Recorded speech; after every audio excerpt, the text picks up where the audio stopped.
Pada episode kali ini, Mimin mau ngebahas alur cerita film yang berjudul The Codemet yang dirilis pada tahun 2015. Ya udah, tanpa berlama-lama lagi, mari kita masuk ke filmnya. Film dibuka dengan memperlihatkan sebuah bekas tambang yang disinyalir menjadi markas besar bandar judi yang bernama Merrick. Dibantu dengan tangan kanan kepercayaannya yang bernama Raul, Merrick menjadi seorang buronan kelas wahid karena segudang kasus pembunuhan, jual beli senjata ilegal, dan masih banyak lagi. Di malam itu, Merrick tengah menyelenggarakan taruhan dengan menggunakan media lansia yang akan disuntik menggunakan cairan berbahaya. Dan beberapa pemain judi akan bertaruh lansia mana yang akan mati duluan. We will start the clock.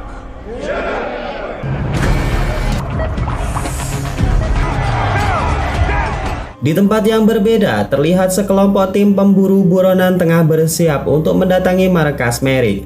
Pasukan ini dipimpin oleh seorang yang bernama Will Tanner, sedangkan anggotanya bernama Leng, seorang penginterogasi handal, Harrigan, seorang mata-mata dan hacker, Michael, seorang mantan dan petarung jalanan, Cooper, seorang pembuat bom yang handal, dan yang terakhir bernama Travis, seorang sniper elit yang sangat mematikan. Sebelum menjalankan misi, Will sebagai seorang pemimpin menginstruksikan kepada rekan-rekannya jika mereka akan dibayar $500.000 atau sekitar 7,5 miliar jika mereka berhasil menangkap Merrick, si pemimpin bandar judi. Mereka dilarang untuk membunuh Merrick dan anak buahnya, atau jika itu terjadi, maka mereka tidak akan mendapatkan bayaran, dan yang lebih parahnya lagi, mereka semua akan dipenjarakan. Mereka hanya cukup menembak di bagian lutut agar mereka dapat dilumpuhkan. Dan setelah instruksi tersebut selesai, mereka pun kemudian beraksi.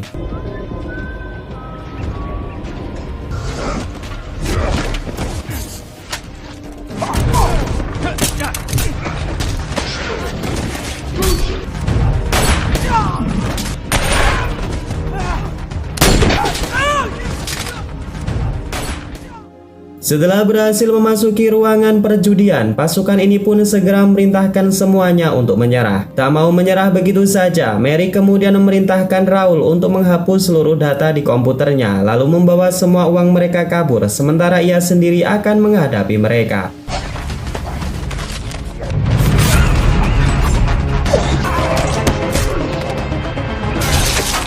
Sayang seribu sayang, ketika Will tengah melawan Merrick, ia tak sengaja menjatuhkannya dan tewas tertusuk besi. Oleh sebab itu, Will dan timnya segera diamankan oleh polisi dan akan diadili di meja persidangan. Setelah 6 bulan mendekam di penjara, akhirnya Will dibebaskan secara bersyarat. Di sana Will mengakui bahwa dirinya telah membunuh Merrick meskipun itu tidak disengaja. Bu Hakim kemudian mengingatkan Will agar jangan lagi memburu buronan demi uang. Masih banyak penegak hukum yang seharusnya memburu mereka karena itu sudah tanggung jawabnya. Setelah bebas, tujuan pertamanya adalah sang ayah, di mana pada saat itu tengah berada di sebuah bengkel mobil miliknya. Di sana Will meminta maaf kepada ayahnya karena sudah menyebabkan kekacauan dan kerugian bagi sang ayah. Will juga berjanji akan berhenti menjadi seorang pemburu buronan karena ia ingin hidup tanpa dengan adanya senjata lagi. Dan di sana Will diberi tugas oleh ayahnya untuk membantu Denny menjadi seorang montir keliling. Alright, go ahead and check her out. Setelah memperbaiki klien pertamanya, Will kembali dihubungi oleh Denny karena ada seseorang yang mobilnya mogok di bunker 40. Setelah sampai di lokasi, ternyata pemilik mobil tersebut adalah Michael, rekan setimnya dulu di pasukan pemburu buronan. Namun terlihat Michael yang mencurigakan dan tidak seperti biasanya. Dan tanpa mereka sadari, ternyata dari atas sana terlihat sebuah drone yang sedang mengawasi mereka. Singkat cerita, setelah memperbaiki mobil, mereka memutuskan untuk pergi ke sebuah warung kopi untuk minum bersama. Di sana Will bertanya kepada Michael apakah dia mengalami masalah karena terlihat Michael yang nampak gelisah. Secara bersamaan, HP milik Michael tiba-tiba berdering di mana pesan tersebut mengatakan jika Michael harus membunuh Will sekarang juga atau jika tidak maka keluarganya akan dihabisi. Melihat pesan tersebut, Michael segera beraksi menodongkan pistol di mana hal itu segera direspon cepat oleh Will dan kemudian terjadilah perkelahian di antara mereka.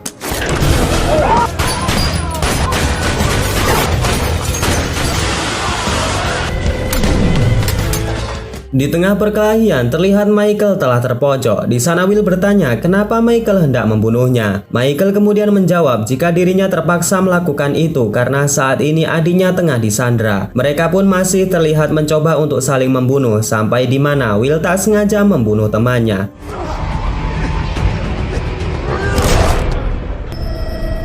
Jauh di tempat yang berbeda kita akan ditunjukkan orang di balik ini semua yang tak lain adalah Raul, si tangan kanan bandar judi yang sudah dibunuh oleh Will. Ia melakukan ini semua sebagai wujud balas dendamnya sekaligus untuk membuat ajang taruhan bagi orang-orang kaya. Sementara di TKP terlihat beberapa polisi yang telah mengamankan lokasi tersebut bersama dengan Will yang sudah diborgol. Namun atas kesaksian saksi mata yang merekam kejadian tersebut, polisi tersebut kemudian melepaskan Will karena dianggap jika Will hanyalah membela diri. Di tengah perjalanan Will yang dijemput oleh ayahnya dipaksa untuk jujur kenapa bisa Michael berusaha untuk membunuhnya. Di sana Will yang memang tidak tahu apa-apa hanya bisa mengatakan jika ia tidak tahu apa-apa. Karena sebelum kejadian tersebut Michael mengatakan jika dirinya tengah diancam oleh seseorang. Sesampainya di rumah terlihat sudah ada Len yang telah menunggu Will. Di sana Len mengatakan jika ia telah mendengarkan kejadian yang menimpa Will. Jelas saja apa yang telah Len sampaikan membuat ayah Will sangat curiga. Mana mungkin kejadian tersebut menyebar begitu sangat cepat. Len kemudian bersumpah dan mengatakan jika dirinya bekerja menjadi seorang detektif swasta. Dan ia juga tahu alasan kenapa Michael ingin membunuh Will. Oleh sebab itu Len mengajak Will ke sebuah tempat dan berjanji akan menjelaskan semua yang telah terjadi. Di tengah perjalanan Will mengatakan jika sikap Len saat ini sama dengan Michael sebelumnya.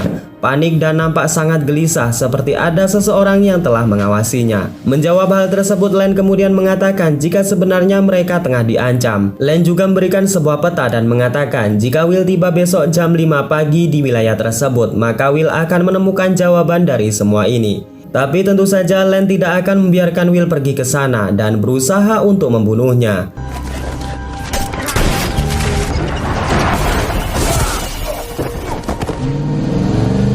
Di tempat perjudian, Raul mengatakan kepada semua pemain bahwa sebelumnya Will telah menang melawan Michael. Raul kemudian mengatakan kepada semua pemain jika mereka harus membuat pilihan baru, karena sekarang Will belum tentu dapat menang melawan Len. Di lain sisi, Will yang tadi terjatuh ternyata sedang bersembunyi di balik pasir, di mana saat Len melintas, Will pun langsung menyergapnya.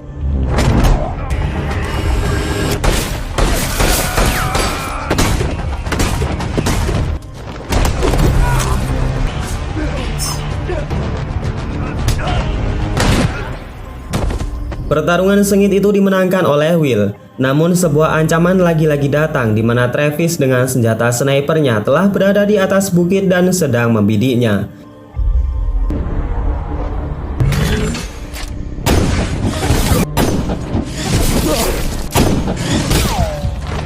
Di saat berlindung tanpa diduga, datang seorang polisi wanita mendengar suara tembakan yang saat itu sedang berpatroli. Will kemudian meletakkan senjatanya dan mengatakan kepada mbak polisi agar jangan keluar dari mobilnya karena ada seorang sniper yang berusaha untuk membunuhnya. Namun apalah dikata, wanita memanglah wanita, si keras kepala dan tidak mau mendengar perkataan laki-laki. Polisi tersebut pada akhirnya tewas secara mengenaskan di tangan Travis.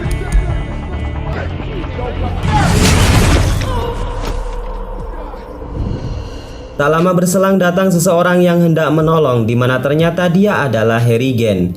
Meskipun pada mulanya Will tidak percaya kepada Harrigan, namun Will tidak ada pilihan lain. Mereka pun akhirnya pergi dari tempat tersebut dan berlindung di rumah Harrigan. Sesampainya di sana, Will segera melumpuhkan Harrigan dan bertanya kenapa mantan timnya berusaha untuk menghabisinya. Harrigan kemudian mengatakan jika dirinya datang tidak untuk membunuh Will dan ia berjanji akan mengatakan sejujurnya apa yang sedang mereka alami. Setelah berada di rumah Harrigan, barulah ia bercerita jika 1 minggu yang lalu di mana Raul mendatangi semua mantan timnya dan menyuruh untuk membunuh Will pada hari ini. Raul juga mengancam jika mereka menolak perintah tersebut maka seluruh anggota keluarganya akan dibunuh. Selain itu, mereka juga harus membunuh satu sama lain karena ini adalah konsep permainan yang sedang Raul selenggarakan sebagai ajang taruhan. Mendengar hal itu, Will kemudian mengeluarkan peta yang sebelumnya ia dapat dari Len. Dan ia mengatakan apa tujuannya jika dirinya harus sampai di titik itu pada jam 5 pagi. Harrigan kemudian menjelaskan jika permainan ini memiliki sebuah jalur di mana pada garis finishnya berada di markas Raul, di mana orang yang sampai di sana dianggap sebagai pemenang dan Raul akan melepaskan orang tersebut serta memberikannya uang. Di tempat perjudian, Raul kembali mengingatkan para pemain agar memasang taruhan baru di mana sebentar lagi Will pasti akan mati dihabisi oleh Travis. Sementara di lain sisi, Travis yang kini sudah sampai di lokasi tak jauh dari rumah Harrigan segera mengeluarkan senjatanya dan menyerang Will secara membabi buta.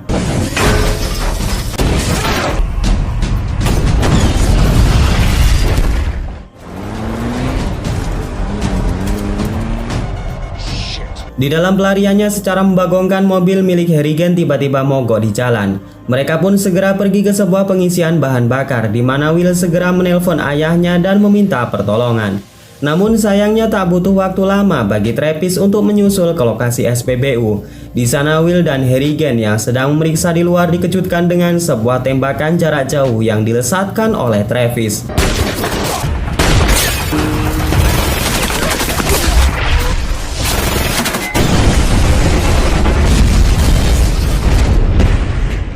Beruntungnya di tengah serangan yang dilancarkan oleh Travis, ayah Will datang tepat waktu. Namun sayangnya di tengah perjalanan terdapat seorang polisi gadungan anak buah Raul yang sengaja mengubah jalur mereka, di mana ternyata di dalam jalur tersebut adalah jalur yang dijaga oleh Cooper, sang ahli bom dan ranjau. Di tengah perjalanan hampir saja mobil mereka menerabas sebuah pemicu ranjau. Beruntungnya Will menyadari hal itu dan ia pun segera menonaktifkan ranjau tersebut. Di sana Will dan Harrigan berencana untuk mencari Cooper dan dengan bagongnya Will memukul ayahnya sendiri sampai pingsan. Hal itu dimaksudkan karena Will tak mau jika ayahnya ikut sehingga dapat membahayakan nyawa ayahnya sendiri. Setelah itu mereka pun melanjutkan perjalanan untuk mencari Cooper yang entah di mana sedang bersembunyi. Namun sayangnya baru saja berapa langkah Harrigan tak sengaja menginjak sebuah ranjau yang telah dipasang oleh Cooper. Di sana dengan tenang Will berusaha menolong temannya itu dan melepaskan pijakan tersebut dengan sebuah batu. Too easy. Hold up. Wait. You slide. Di sana Cooper yang melihat jika Harrigan berhasil lepas dari ranjaunya merasa sangat kesal. Ia pun segera mengaktifkan detonator dan membuat Harrigan dan Will lari tunggang langgang.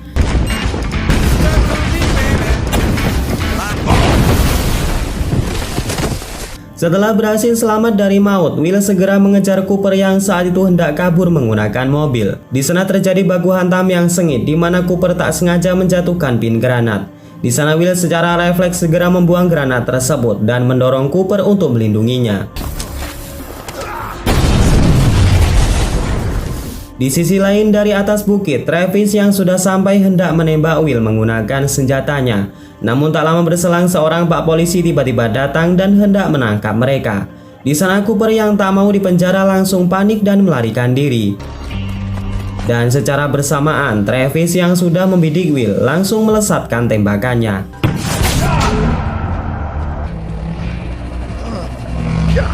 Saat Will diobati dan hendak dibawa polisi, tiba-tiba sebuah ledakan mengalihkan perhatian mereka. Ternyata itu adalah Cooper yang datang lagi dan menyelamatkan Will agar tidak jadi ditangkap oleh pak polisi. Cooper mengatakan jika dirinya telah berhutang budi dan ia berjanji akan membantu Will menyelesaikan masalah ini. Sebelum pergi mereka memborgol pak polisi dan juga membakar mobilnya yang seketika membuat pak polisi tersebut kena mental.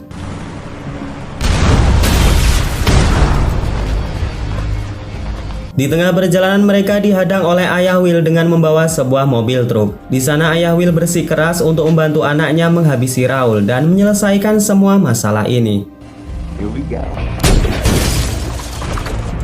Sementara di markas bandar, Raul menyuruh anak buahnya untuk masukkan dirinya sebagai kontestan. Hal itu dikarenakan seluruh pemain bertaruh untuk Will setelah melihat semua aksi dan kemampuan bertarungnya. Raul tak mau jika sampai Will masih hidup sampai jam 5 pagi, maka ia akan rugi total dan kehilangan semua uangnya. Raul juga berpesan kepada seluruh anak buahnya untuk jangan menembak Will karena ia sendirilah yang akan membunuh Will sebagai bentuk balas dendamnya. Under no circumstances does anybody fire on Will Tanner.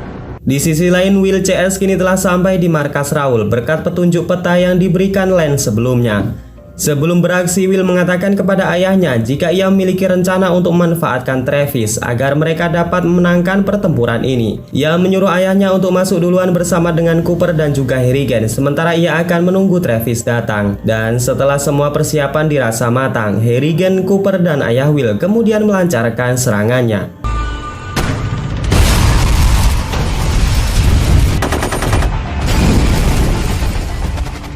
Tak lama berselang, Travis yang datang langsung mencari posisi yang strategi untuk menghabisi semua musuh. Namun sayangnya Travis sudah masuk jebakan di mana Will tiba-tiba sudah berada di belakangnya dan menyuruh Travis untuk menyerah. Travis yang keras kepala justru tidak mau menyerah dan berniat untuk membunuh Will, di mana hal itu membuat Will sangat marah.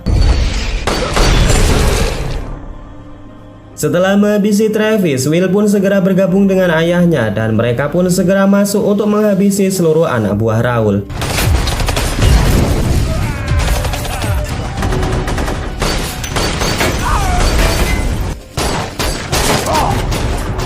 Di tengah baku tembak, Will melihat Raul yang seorang diri tanpa adanya pengawalan. Di sana Will berteriak dan menantang Raul untuk berkelahi secara jantan tanpa membawa pistol. Di sana baku hantam pun berlangsung seru, di mana para pemain juga sangat menikmati pertarungan di antara keduanya.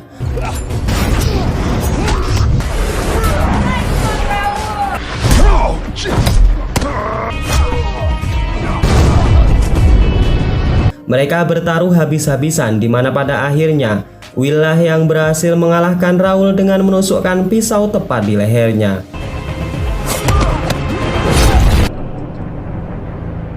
Sebelum berakhir, terlihat Pak Polisi yang tidur kesiangan kemudian datang dan mengamankan lokasi ini.